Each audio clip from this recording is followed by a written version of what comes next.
ಧನುರ್ರಾಶಿ ಹಣದ ವಿಚಾರಕ್ಕೆ ಸ್ವಲ್ಪ ಬೇಸರವಾಗುತ್ತೆ. ದುಡ್ಡು ಕಾಸಿನ ವಿಷಯ ಬಂತು ಅಂತಾದರೆ ಮಾನಸಿಕವಾಗಿ ಸ್ವಲ್ಪ ಹಿಂಸೆ ಇದೆ. ಕೆಲಸದಲ್ಲಿ ಉತ್ಸಾಹ ಇಲ್ಲದಲೇ ಎಡವಟ್ಟನ್ನು ಮಾಡಿಕೊಳ್ತೀರಿ. ಯಾವುದೇ ಕೆಲಸಕ್ಕೆ ಉತ್ಸಾಹ ಇರಬೇಕು, ಇಲ್ಲದೇ ಇದ್ದರೆ ಆ ಕೆಲಸ ಸಂತೋಷದಿಂದ ಪರಿಪೂರ್ಣ ಆಗೋದಿಲ್ಲ. ಏನೋ ಯಾಂತ್ರಿಕವಾಗಿ ಆ ಕೆಲಸ ಮುಗಿದೋಗ್ಬಿಡುತ್ತೆ. ಆದರೆ ಆ ಕೆಲಸದ ಒಂದು ಸವಿಯನ್ನು ನೀವು ಸವಿಲಿಕ್ಕೆ ಕಷ್ಟ ಆಗತ್ತೆ ಅನ್ನುವಂಥದ್ದು.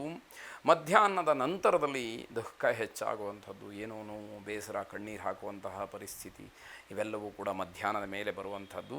ನಿಮ್ಮ ಆಲಸ್ಯವನ್ನು ದೂರ ಮಾಡಿಕೊಳ್ಳಿ, ಅದು ದೊಡ್ಡದಾದಂತಹ ಶತ್ರು. ನಾನು ಎಷ್ಟೋ ಸಾರಿ ಹೇಳಿದ್ದೀನಿ, ಅದೇ ಮಾತನ್ನು ಮತ್ತೆ ಮತ್ತೆ ನಾನು ಕೋಟ್ ಮಾಡ್ತಾನೆ ಇರ್ತೀನಿ. ಆಲಸ್ಯಂ ಹಿ ಮನುಷ್ಯಾಣಂ ಶರೀರಸ್ಥೋ ಮಹಾನ್ ರಿಪುಹು. ಶರೀರದಲ್ಲಿ ಇರತಕ್ಕಂತಹ ದೊಡ್ಡ ಶತ್ರು ಅಥವಾ ಶರೀರಕ್ಕೆ ದೊಡ್ಡ ಶತ್ರು ಯಾವುದು ಅಂತಂದರೆ ಸೋಮಾರಿತನ, ಆಲಸ್ಯ. ಅದನ್ನು ದೂರ ಮಾಡಿಕೊಂಡ ಹೊರತು ಬೇರೆ ಯಾವುದೂ ಕೂಡ ಉತ್ಸಾಹದಿಂದ ಮಾಡೋದಕ್ಕೆ ಆಗದೇ ಇರತಕ್ಕಂಥದ್ದಾಗತ್ತೆ. ಆರೋಗ್ಯದಲ್ಲಿ ಸಣ್ಣ ಮಟ್ಟದ ಸುಧಾರಣೆ ಕಾಣುತ್ತೆ. ಅದೇ ನಿಜವಾದಂತಹ ಒಂದು ಅನುಕೂಲ, ಲಾಭ ಅಂತ ಹೇಳಬೇಕು. ಕುಬೇರ ಲಕ್ಷ್ಮಿಯನ್ನು ವಿಶೇಷವಾಗಿ ಪ್ರಾರ್ಥನೆ ಮಾಡಿ. ಶುಭವಾಗಿ. ಮಕರ ರಾಶಿ ಆಸ್ತಿಯ ವಿಚಾರ ಭವಿಷ್ಯದಲ್ಲಿ ಮಾರಕವಾಗ್ತಕ್ಕಂಥದ್ದಿದೆ. ಪಿತ್ರಾರ್ಜಿತವೋ, ಸ್ವಯಾರ್ಜಿತವೋ, ಪೂರ್ವಾರ್ಜಿತವೋ ಯಾವುದೇ ಇರಲಿ, ಆ ವಿಷಯಕ್ಕೆ ಸಂಬಂಧಪಟ್ಟ ಹಾಗೆ ನಡೀತಕ್ಕಂತಹ ಮಾತುಕತೆ, ಜಗಳ, ಭಿನ್ನಾಭಿಪ್ರಾಯ, ಕುಟುಂಬ ದ್ವೇಷ, ಅಣ್ಣ ತಮ್ಮಂದರಲ್ಲಿ ಏನೋ ಒಂದು ರೀತಿಯ ಅಸಮಾಧಾನ, ವೈರುಧ್ಯವಾದಂತಹ ಮಾತುಕತೆ, ಇವೆಲ್ಲವೂ ಕೂಡ ಭವಿಷ್ಯದಲ್ಲಿ ಮಾರಕವಾಗ್ತಕ್ಕಂಥದ್ದು. ಹಗೆತನವನ್ನು ಸಾಧಿಸಲಿಕ್ಕೆ ಅದೊಂದು ಕಾರಣ ಅಂತ ಹೇಳಿ ಆಗುವಂಥದ್ದಾಗತ್ತೆ. ವ್ಯವಹಾರದಲ್ಲಿ ನಷ್ಟ ಅಥವಾ ಅವಮಾನಕ್ಕೆ ಅವಕಾಶ ಆಗುತ್ತೆ. ಲಾಭ ಅಥವಾ ಹಣವನ್ನು ತಾತ್ಕಾಲಿಕವಾಗಿ ಹಿಂದಿನ ಪರಿಸ್ಥಿತಿಗೆ ಅನುಗುಣವಾಗಿ ಜ್ಞಾಪಿಸಿಕೊಂಡು ಮುಂದುವರಿಸಿ.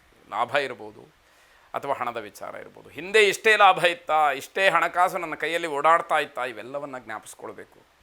ಯಾವುದೋ ಒಂದು ಸಣ್ಣ ನಷ್ಟಕ್ಕೆ ಮನಸ್ಸನ್ನು ವಿಕೃತ ಮಾಡಿಕೊಂಡ್ರೆ, ಹಿಂದೆ ಹೀಗೇ ಇದ್ನ ನಾನು, ಎಷ್ಟು ಬೆಳೆದಿದ್ದೀನಿ, ಯಾವ ಬದಲಾವಣೆಗಳಾಗಿದೆ, ಇವೆಲ್ಲ ಗಮನಕ್ಕೆ ಬರಬೇಕಾದಂಥದ್ದು. ನಿಮ್ಮ ಸ್ವಭಾವವನ್ನು ಮುಖ್ಯವಾಗಿ ಬದಲಾಯಿಸ್ಕೊಳ್ಬೇಕು. ಹೇಗೆ ಬಂದರೆ ಆ ರೀತಿಯಲ್ಲಿ ನಾನು ನಡ್ಕೊಂಡು ಹೋಗ್ತೀನಿ ಅನ್ನುವಂತಹ ದೃಢವಾದ ಸಂಕಲ್ಪ ನಿಮಗೆ ಆಂತರಿಕವಾಗಿ ಮನಃಪೂರ್ವಕವಾಗಿ ಇರಬೇಕು. ಆಗ ಮಾತ್ರ ಎಲ್ಲವೂ ಕೂಡ ಸಮಾಧಾನವನ್ನು ಕೊಡುತ್ತೆ.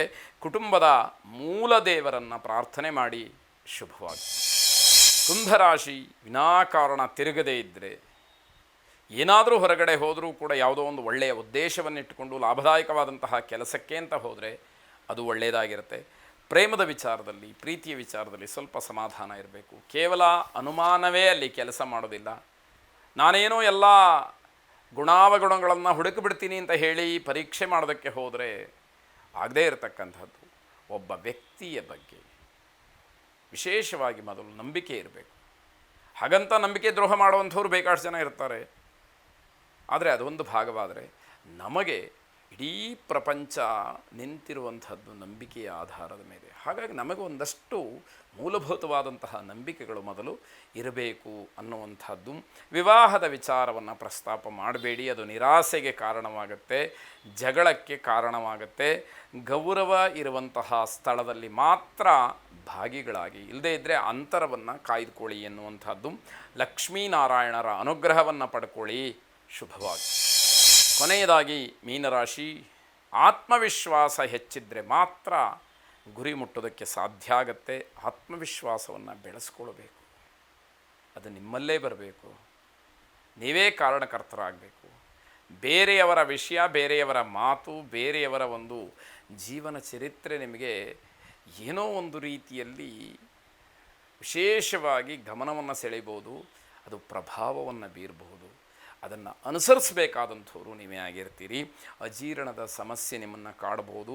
ಹಳೆಯ ತಪ್ಪು ಪುನರಾವರ್ತನೆ ಆಗದೇ ಇರೋ ಹಾಗೆ ನೋಡಿಕೊಳ್ಬೇಕು. ಹಿಂದೆ ಮಾಡಿದಂತಹ ಯಾವ ತಪ್ಪಿದೆ ಅದು ಮತ್ತೆ ಮತ್ತೆ ಆಗಬಾರದು ಅನ್ನುವಂಥದ್ದು ಎಚ್ಚರಿಕೆ.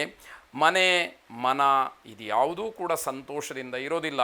ನಿಮ್ಮ ಮನಸ್ಸೂ ಸಂತೋಷವಾಗಿಲ್ಲ, ನಿಮ್ಮ ಮನೆಯೂ ಸಂತೋಷವಾಗಿರೋದಿಲ್ಲ, ವಾತಾವರಣವೂ ಚೆನ್ನಾಗಿರೋದಿಲ್ಲ. ಅದೆಲ್ಲವನ್ನು ಸರಿಪಡಿಸ್ಕೊಳ್ಬೇಕು, ಸಂತೋಷದಿಂದ ಇರಬೇಕು ಅನ್ನುವಂಥದ್ದು ನಿಮಗೆ ಗೊತ್ತಾಗಬೇಕು. ಧ್ಯಾನದ ಮೊರೆ ಹೋಗಿ ಮನಸ್ಸನ್ನು ಶುದ್ಧೀಕರಣ ಮಾಡಿಕೊಳ್ಳಿ. ಮೊದಲು ಸರಿತಪ್ಪುಗಳ ವಿವೇಚನೆಯನ್ನು ಅರಿತುಕೊಳ್ತಕ್ಕಂತಹ ಒಂದು ಮನೋಭಾವ ನಿಮ್ಮಲ್ಲಿ ಬೆಳೀಲಿ. ಶುಭವಾಗಿ.